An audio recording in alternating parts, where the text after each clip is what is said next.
Better Preach, Episode 53, My 6 Steps for Writing a Talk.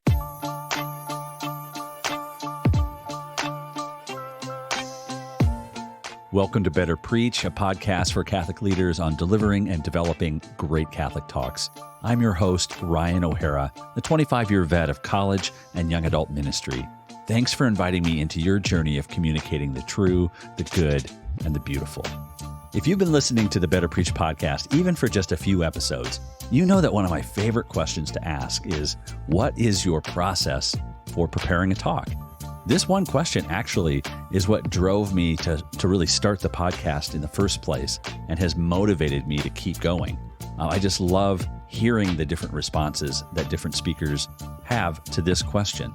And I thought, it'd be fun to share my process as well. And again, that's what we're doing today. I'm not sort of telling you so much how to do something, but more, here's what I do. And so again, with the help of my trusty occasional co-host, Connor Flanagan, we dive deep into my 6 steps for writing a talk. I hope you enjoy this episode. I really had a great time talking with Connor about what it is I do to try to bring talks to life. And of course, as I've been doing lately, I'm going to put together a PDF download for this episode. If it's helpful for you to follow along as you listen or to review afterwards, I'll link it in the show notes. Catch this though, heads up. I added a little bit of an extra thing on the end because, as I say in the interview, my memory's not the best and I forgot something. So a little bonus step, maybe number 7. Check it out. But it happens right after the interview ends, after we both sign off. It's still coming. Thanks. If this podcast has been helpful to you, it would be awesome if you would stop by Apple Podcasts or Spotify and leave a written review and a rating. Really makes my day. Love seeing that input that you guys have about the show, and it's just great to make that connection. And before we start, I'd also love to connect on Instagram at Better Preach. Let's get into it.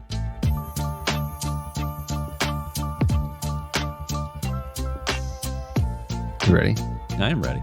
Welcome back to Better Preach, my favorite podcast that I casually host. My name is Connor Flanagan, here hosting again on the one and only Ryan O'Hara's podcast. Welcome back to your own show. It's great to be here. You're the occasional co-host. That's kind of what I've trusty. I love that. Trusty occasional co-host. I should outsource myself to other podcasts to say, you need me once a month to host your podcast? I'll do it. I'll come soaring in. Give me some bullet points. Boom. There are all sorts of services that people can provide nowadays. That could be one. Yeah. Well, fall is in the air here in St. Paul, Minnesota. Ryan's sitting here with a great cup of coffee. So grab a cup of coffee. This is going to be a great episode. So rumor has it, Ryan, that you have archived, yeah, every talk you've ever given. That is 100% true. Like the notes of the outlines, whatever, the everything. Everything of every talk. How many years going back? 1997. So from 97 till 2023. Yeah. 25 years of talks. That's nuts. That is crazy. Is there anybody else? If you are out there and you have done anything even close to that, I'd even give you in the last year, if you've documented every talk you've ever given, props to you. But why? Why? Yeah. Why not? It would never have occurred to me to not keep them. It just was. Yeah. There was too much work. There was too much that went into each talk, but also it's just, I'm not somebody who loves to reinvent the wheel. Mm. And so it's just a great resource for me as I write talks in the future to have it all documented. But it was actually, for the longest time, I didn't have a computer. So I was literally handwriting talks on yellow legal pads. Yeah. But I kept them. You have those. I do. But you've also, I think you told me before, you digitized all of that, right? I did. Okay. So one day I sat at Starbucks with this massive file folder, and just scanned piece of paper after piece of paper and documented every single one of, and down to the month. I went back to figure out because how I document them is every talk gets a folder. Mm-hmm. And the folder is named year, so like 1997 dot month, the number of the month. So if it was March, it would be 1997.03. Then it would be kind of venue/talk. Okay. And so I can actually do something that allows me to look at a glance, every single file folder. It would be over 400 file folders of talks that are listed with the year dot month. So is that what's the highest level folder? Is it like the year, and then in that year folder you have the different talks, or it's like? No, that's a good question. Actually, the way that I break it down on my computer is by location. Oh, okay. So that helps me. Like if I said, where was that talk that I gave? I go, oh, that was at a parish for a confirmation class. And I have like my highest level. That's a really good question. My highest level of organization is folders of different locations. Okay. So those locations would be like parishes or institutions or conferences and retreats. And so parishes is just like what it sounds.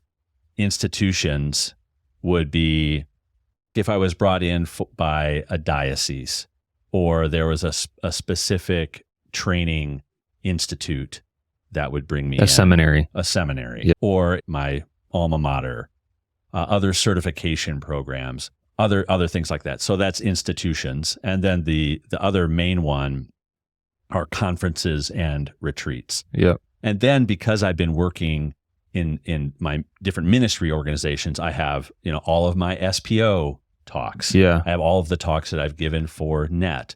I have all of the talks I've given for the local community here. That's awesome. So that's kind of the way that I've organized it. And then within that is the folders organized by year. How often in the course of your career have you given the same talk? Like literally, like I'm just going to roll up somewhere because they heard this talk, they liked it, they wanted me to come in and do the same thing at their church. That happens often. And you still would write that talk new and document it as a new place. I wouldn't necessarily write it new. I would take what I had and then develop it to fit that new situation, and then I would document it as such. Got it. There's probably 8 to 10 talks that I have many versions of in here. Yeah. I have those different versions for a reason, because sometimes that talk might have worked better for an adult audience, but that version I was doing with college students. So or the particular situation called again for something specific. Yeah.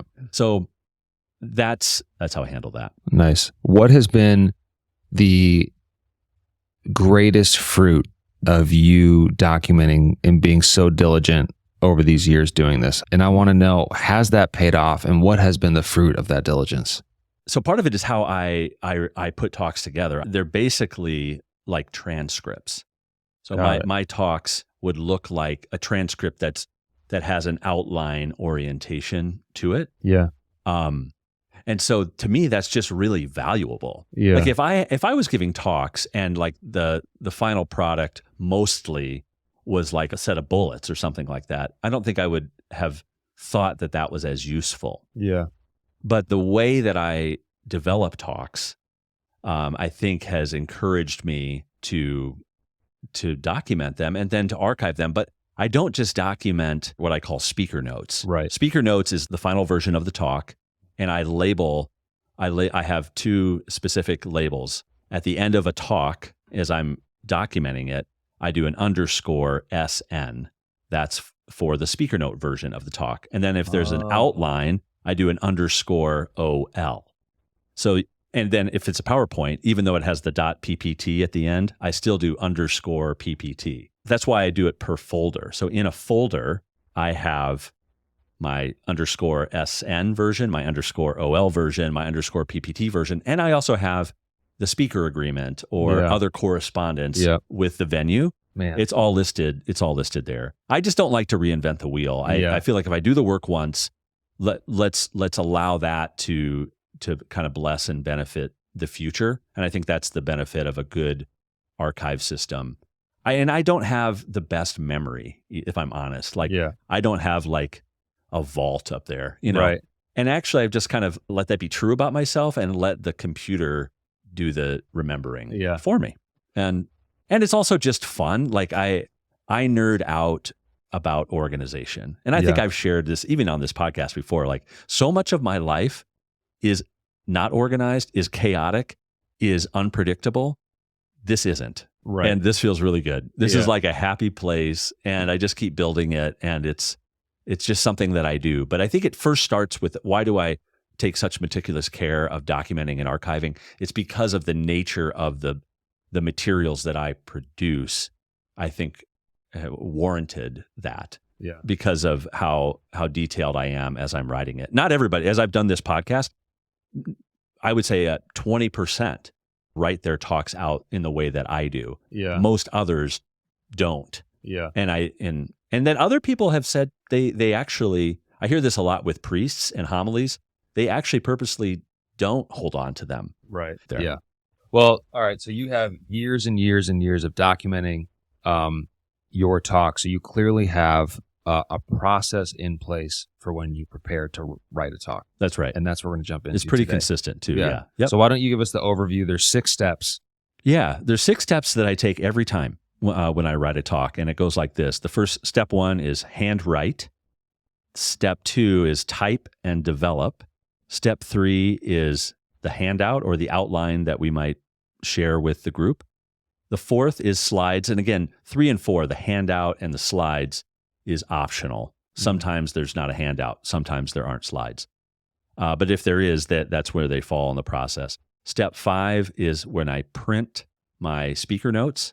And step 6 is usually day of, where I take the printed speaker notes and then mark them up with my final thoughts or remarks in pen on the printed out speaker notes. Nice. So those are the 6 steps. Awesome. Well, let's get into them. Let's start with the first one. You handwrite. Right now, because I have an iPad, I take my Apple Pencil and I work in Apple Notes, and I start a new note, and I just brain dump. Which, if there's anyone out there who has seen a Ryan O'Hara brain dump notepad, it is a work of art. It is colored. There's underlines, circles. I mean, it's beautiful. I highly recommend somehow finding your way into Ryan's iPad to see this. Maybe I should put a screenshot or something. I use a multicolored pen. Like if I have a pen on a piece of paper, they're right over there actually. I have about 60 Bic 4-color Like the pens. old school, yes. you like spin the top and twist it? Not spin, but you can see it right over there. Gosh, Yep. Where it's a little click, click blue, click red, click green. Like that's my pen if I'm writing down on a notebook. Yeah. But if I'm writing on an iPad, and that's what I prefer to do, they've got all the colors. Yeah. There's actually a system I have with the colors, not so much what the colors are, but how I use the colors. And I could get into that. But the first step is literally just to get all of the ideas out around a talk. And for instance, I just gave a talk called Dating, It's Complicated. So for that, I just spent about an hour just getting ideas out.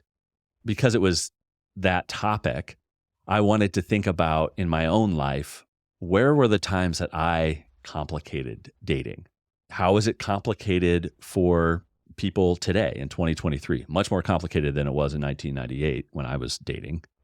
And then also I noticed there's some complications with dating in the church. Like God has a say in this. Not everybody who's Catholic is supposed to get married or is going to get married. Mm-hmm. And then, there's all of these different complications.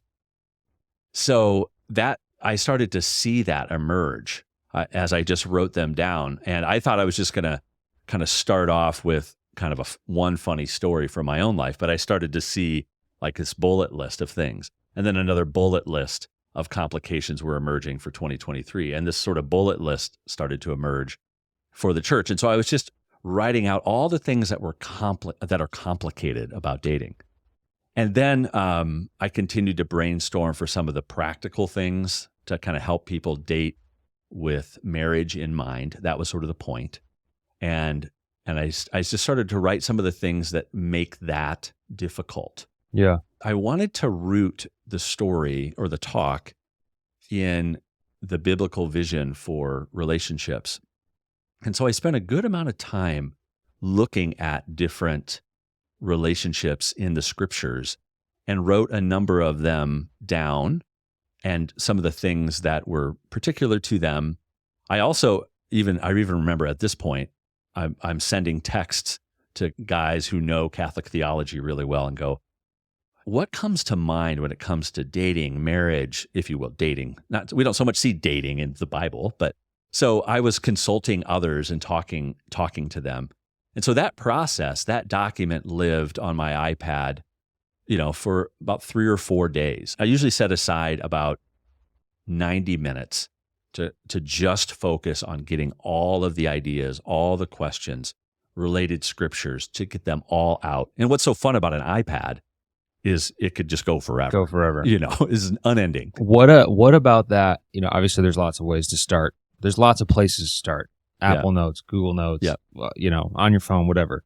Writing stuff down. Why would you recommend somebody actually start with that, and where you start with a pen and paper, iPad, Apple Pencil? Like, why is that important? I think better with a pen in hand or a pencil in hand than I do on a keyboard. Yeah. I can't type fast enough to keep up with thoughts, and I can just jot down thoughts. I can scribble shorthand. Yeah. And the other thing is the typed page is linear, whereas with a piece of notebook paper or the iPad, I write all over the page, and that's the point. I actually start putting some things down in this corner and things on that side, and just to kind of separate it, because I'm not trying to think linearly through the talk. Yeah. I'm just trying to get ideas out. And so then where the colors come in is that I start to see, as I look at this page, oh, this groups together, that groups together. And when I start to see things that group together and I start to get a sense of the order, I usually start with A. A is like my intro, and A will have a color. So anything that's related to intro will be a certain color. But because of the iPad, I can actually use the lasso tool and like move it on the page right to that area. Yeah, so it's all grouped together. So I've got my A, my intro. Then I've got my next big part, which would be for me B, and then it has a color, and then I can start to see it, and then I start to arrange it on the page in such a way that just groups things together. And this is before I ever hit the computer. With some of my songwriting, I'll take like a big roll of butcher paper and lay it out on the table, on the kitchen table. And same thing. Even the notebooks I have are graph paper; they're not lined because I don't know, lines box me in. Yeah. And I still I'll do the same thing. I'll write a main idea for a song in the middle, and then supporting story elements or thoughts or childhood stories or memories or quotes or scriptures, like all the things that influence the story of a song. And then you take that, and it's actually similar. I'm looking at your process here, and I'm like, oh, there's a lot of similarities here to songwriting. There's like a mind mapping piece. Have you seen that idea? Yeah. That's a lot of those principles are things that I've just sort of jumped onto organically. So you get it organized on the dock, the sheet of paper. Next step seems pretty straightforward. Yeah, next step. You're taking step number 2, I get a Word document, and I always do it in Word. I love Google Docs, but I always, for whatever reason, I write talks in Word. Wow. It's one of the only things I write in Word. I write everything else in Google Docs, but I write talks in Word. Okay. So I get a Word document out. I title it _SN because they're going to be my speaker notes. And I don't worry too much about making major decisions about the talk. I just get everything that's on the iPad or on the piece of paper onto the Word doc. Love it. That's actually kind of an easy, almost mindless step. But from there, it's probably only about, it's no more than 2/3 ready.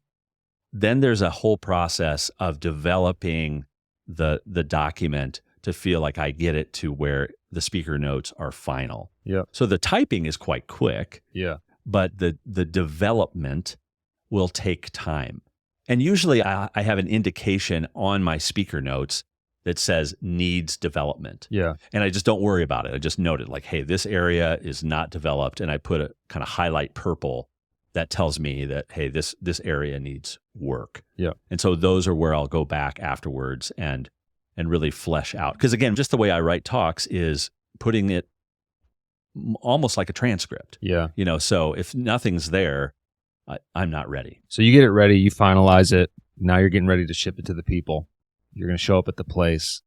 What are these next 2 steps? Well, actually, before I ever show up to the place, the one thing I do the most is I'll create a handout. Do you do that for whether they ask you or not? Is that kind of common practice for you in your speaking? I only do it if they need it. Okay. But I usually suggest that we do it. And I think handouts work best in teaching, not always in preaching. But like if it's at a conference, a big conference, and there's a booklet, I would try to get handouts into a booklet, something for people to follow along, even if it is a preaching. I just think handouts and the right kind of handout or outline for the people is really, really helpful. Mm-hmm. Most people aren't only auditory learners, so they can't learn just by listening. Yeah. Most people learn by listening, and visually they learn as well. So how I create the handout is I copy the speaker notes, and then I underscore OL. I title it _OL, but I start with my full speaker notes. And then I just start whittling away what's in my speaker notes and get it down to where there's a very rough outline. I never let outlines go more than 2 pages. And if you looked at them, they would look quite sparse. There's a ton of white space. Yeah. So for me, the white space is there for people to take notes. But the other thing, and I love this, but the other thing I love to do is to utilize fill in the blanks. Yeah. And this has been a lesson that I learned from Andy Stanley. I've talked about him on the podcast many times, but he was somebody who would always use fill in the blanks. And I'm a guy who loves a good puzzle, and I just think it's fun to fill in the blank, Yeah. And what that does is it ensures that usually what it means is that there's like a key sentence, but a key word is missing. Yeah. I also don't like to put handouts together that you can basically see everything that they're going to say. Yeah. I think that gives away something. 100%. But if you leave key things open, you're still kind of wondering, well, how will he resolve that sentence? Or what does that mean? That's the answer. Yeah. And so it's actually enjoyable, I think.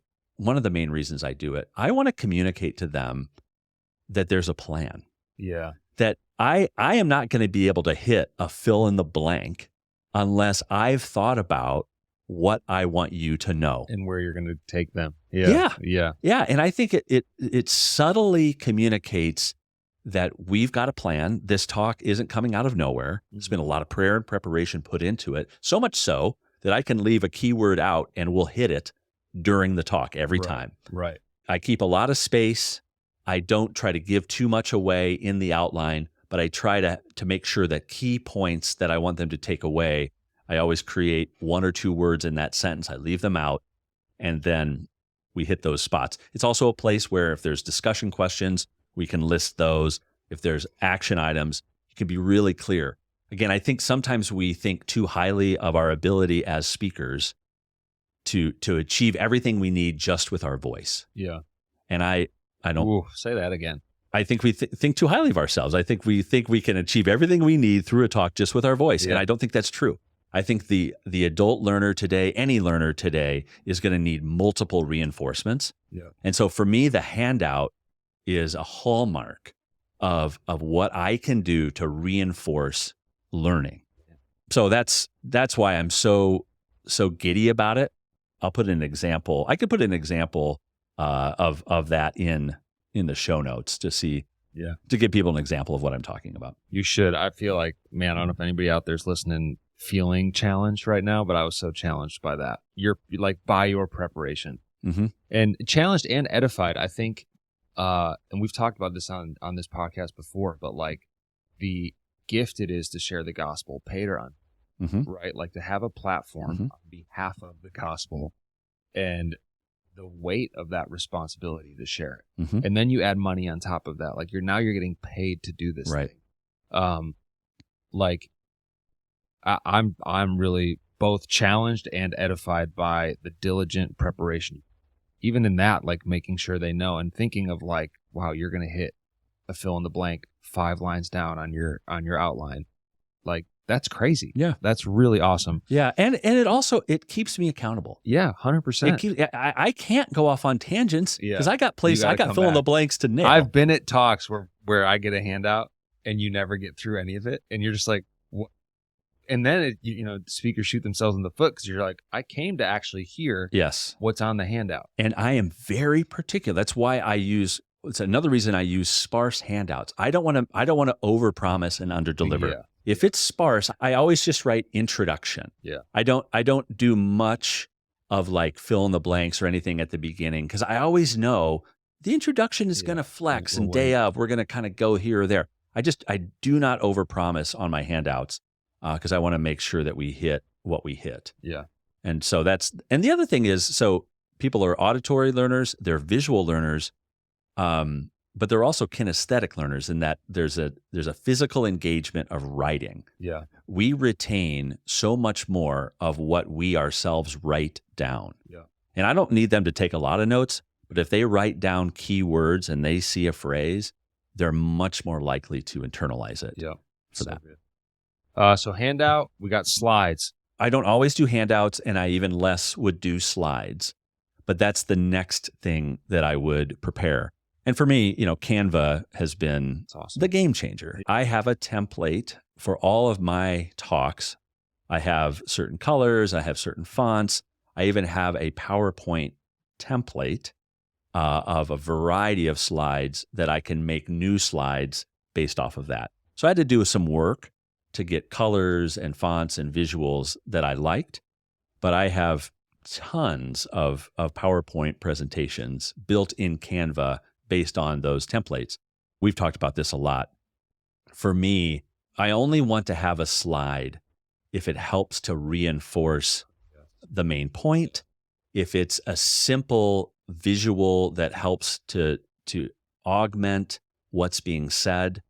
I don't look at the slides when I'm speaking. In fact, we'll share about this in different contexts, but I always have somebody else manage the slides for me.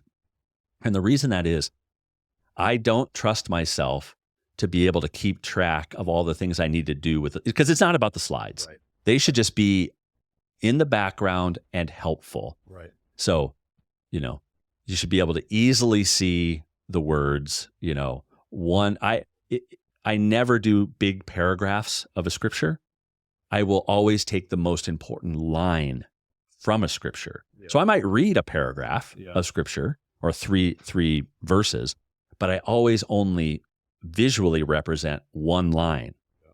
That's been a kind of a core principle. So that's the next step. Once I see what my talk is going to be, if they're asking for slides, I will kind of go through and just start to put in my speaker notes. I actually put in the word slide, open caret, slide, close caret, and I highlight that yellow. And that's key for me at this phase, because if somebody else is going to run the slides for me, I make a second copy, which I'm getting to the next one. I make a second copy of my speaker notes, and it's in color, and I hand it to the person running the slides. Because my speaker notes have a transcript quality to them, and then I insert highlight yellow slides all over the place, they know when to click. It's just very easy. And that's step 5. So that's step 5. So after I've handwritten, I've typed it up, I've got a handout and slides ready. Day of, I'll print my speaker notes, and I print 2 copies, one for me and one for the person, if we have slides, running the slides. And so that's number 5. And that leads to the final one, 6th step, which ends up being a really important step, which is what I'd call markup, is that I've got, you can see this talk right here. I've got it kind of transcripted out. I mark it up to kind of show important words, and then I make my own remarks in the margins with pen. I go throughout the talk with that. As I'm praying and asking the Lord for kind of his final word, I'm just open to things that I missed in the process, to further things that I want to make sure that I note.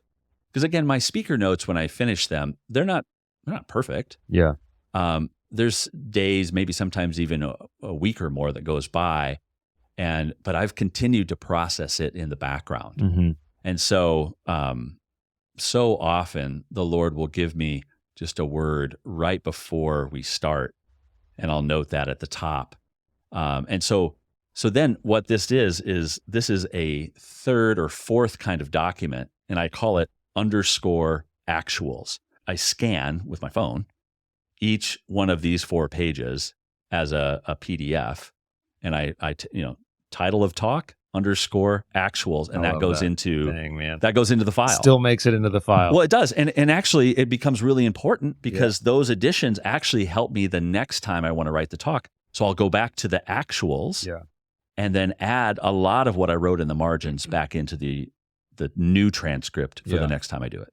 What I love about that is it is almost bringing your process full circle. Yep. Right? Like you started with this creative brainstorm, brain dump, go through all the steps, and then you get back once you have an organized plan. Yep. You kind of go back to that creative brainstorm a little bit to say, okay, God, you've orchestrated this. You've helped me build this. But any last minute additions, And I had a moment like that recently at an event we were hosting at SPO had an organized plan, wrote a talk, went to the chapel right before it started and just said, God, what do you have? I feel like there's just one more thing.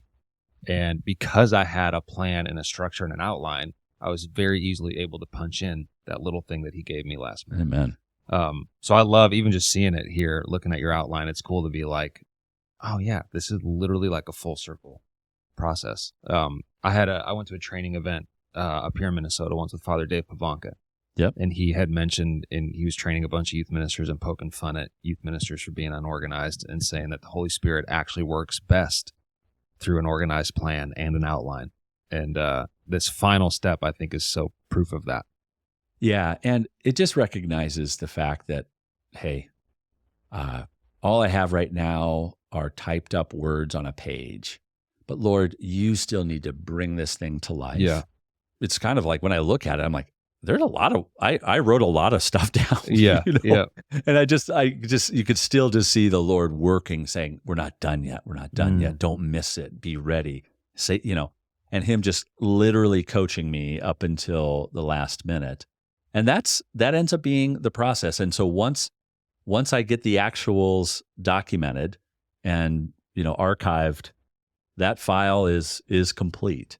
And I have, 400. I don't have the actuals, pictures of the actual talks of everyone, but that's something I started doing in the last, say, 10 years. Yeah. And that's been super, super helpful to actually take a picture of my actuals. Dang. Well, this episode has been full of nuggets, man. Your behind the scenes process into your brain about documenting and archiving and being able to go back to talks and bring new life to old talks. And I think it's so valuable, and I'm so glad we did this today.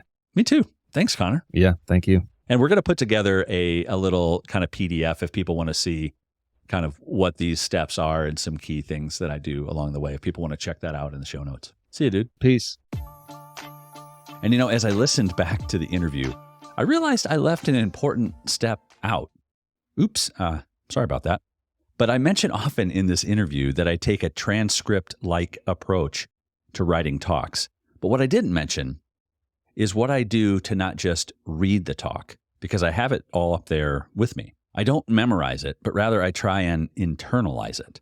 I got this term from one of my early interviews with Paul George. He talked about internalizing the message, and that really resonated with me. And that's so much of what I try to do with this sort of transcript that's in front of me when I'm giving talks. I think it's really important to maintain and keep eye contact, even so much so that I'd rather say something poorly with eye contact than perfectly without. And so I really do want to try and internalize the message. I still do, of course, glance at my notes to keep things on track. And when there's a particular and specific line that needs to be quoted, I just read it verbatim. But otherwise, I spend a good amount of time, usually day of, rehearsing the ideas that have been written down and to try to speak them aloud spontaneously from memory. And when I do my markup step, that's the last step of my 6 steps, and underline and circle key phrases and ideas, this gives me one last chance to internalize what I'm about to share. So thanks for allowing me, almost like a step 7.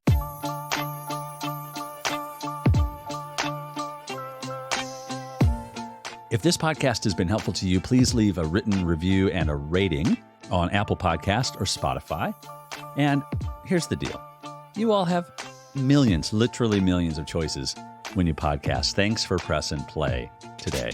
And a big shout out to my trusty occasional co-host, Connor Flanagan. Thanks so much, my friend. See you next time.